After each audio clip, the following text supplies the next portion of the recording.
The best way to predict the future is to create it. And wherever you find yourself on the side of majority, it's time to pause and reflect. I think I knew this instinctively since childhood. Today, I want to share with you some interesting facts about me and businesses I was involved in throughout my early life.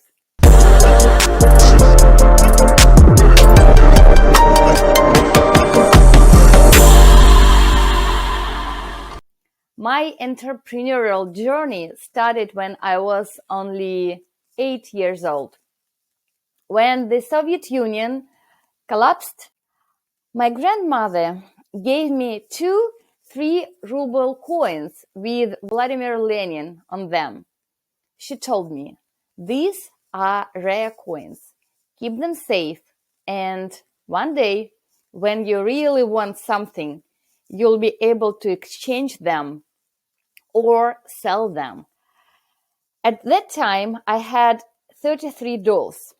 Dolls were my world. I loved changing their outfits, playing family, and building the kind of warm, united household I dreamt of since I grew up without a father until I was 7. That's why my dolls became my way of creating the family I was dreaming about. When I turned 7, my mother gave me my very first Barbie doll. I still remember her outfit. She was wearing a stunning white wedding dress. She had pink perfect lips, bright blue eyes, and of course, that flawless silhouette.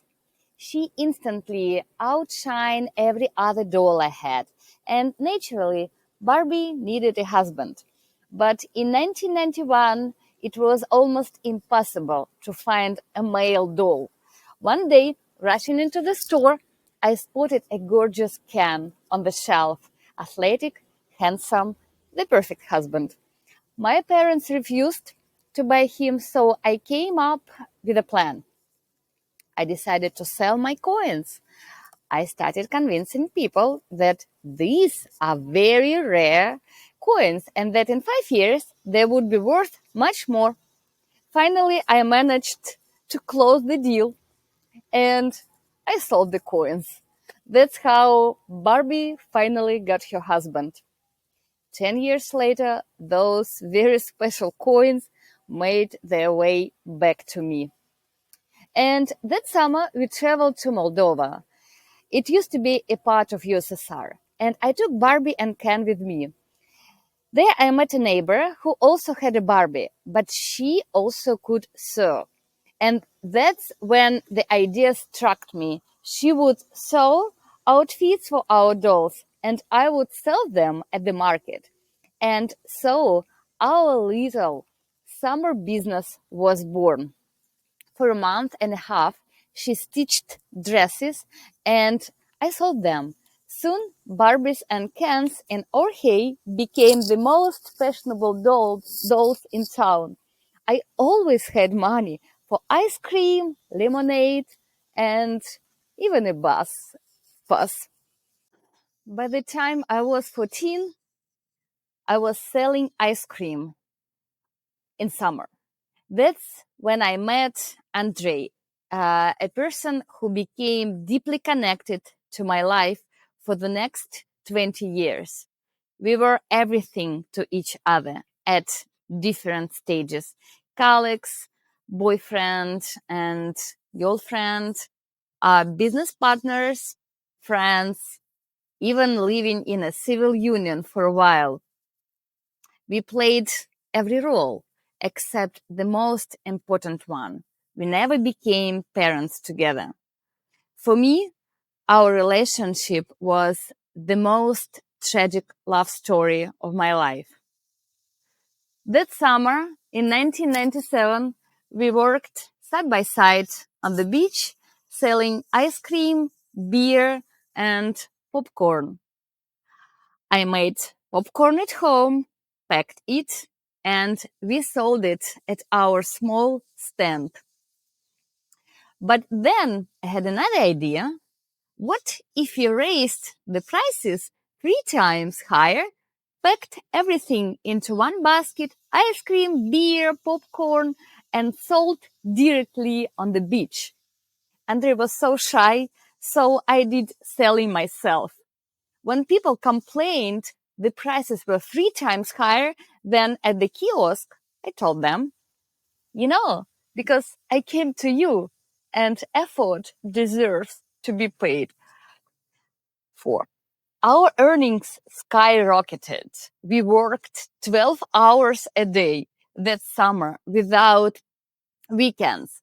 By the end of the season, I bought very stylish clothes, invited my girlfriends to cafes, treated them with ice creams, and I bought a stereo and 2 more Barbies. Andre got himself a computer and gadgets. That's how our 20 years long story began. It's still in my memory, and I think it will be forever.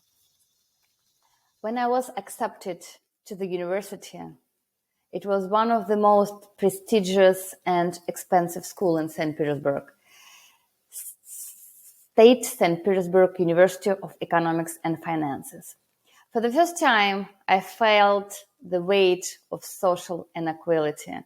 My classmates arrived with private driver, and I didn't have even a cell phone that time. I knew I had to earn money while studying. Some girls worked in bars or casinos, but Andrei, my friend, strictly forbade me from taking such jobs. His word was a law for me. So I found another way. I took a nail design and extension courses. Soon I could create real works of art on nails. At first I worked in the evenings in beauty salons. Then I bought my own tools and started looking for private customers, and soon I started visiting them at their homes. From childhood, I always relied on myself only. I was never part of the crowd. I usually had just one close friend, and even now, I have only a few people who are truly close to me. All my life, I had to defend my opinions, my choices, my vision. People often told me, Oksana, just be like everyone else. Live like everyone else. Dress like everyone else. Don't try to stand out. But I wasn't trying to. I just knew intuitively that my path was unique and that one day I would have to follow it, no matter what. Yes, I stumbled. I was manipulated. Life circumstances forced me off my track for a while. But now I'm stronger than ever. I have returned to that state of power I always felt within me. My mind doesn't work like the majorities. I stand out, and I love that about myself. And at the same time, it makes it hard to connect with people. Sometimes when I go to different events, I chat for a little bit, then I put on headphones and dive into podcasts, sitting somewhere in the corner, far away from the crowd. That's where my ideas are born. That's where my projects take shape. And the best part, I don't need anyone's approval, because I know what I am creating and I know exactly where I am going. And so when I look back at this path from a little girl selling doll dresses to a young woman fighting for her independence, to who I am today, I see one thing clearly. I was never afraid to live differently. Yes, I was hurt. I was badly hurt by people I loved. Yes, I was betrayed. Yes, I lost people, I lost time, I lost illusions, and at some point I lost myself. But I got myself back, and I have my inner fire, my truth, my strength to stand tall even when the world tried to break me. I am not here to please the crowd. I'm here to create my own life, my own story, my own light. And if there is one thing I want to tell you, my friends, it's this: never betray yourself.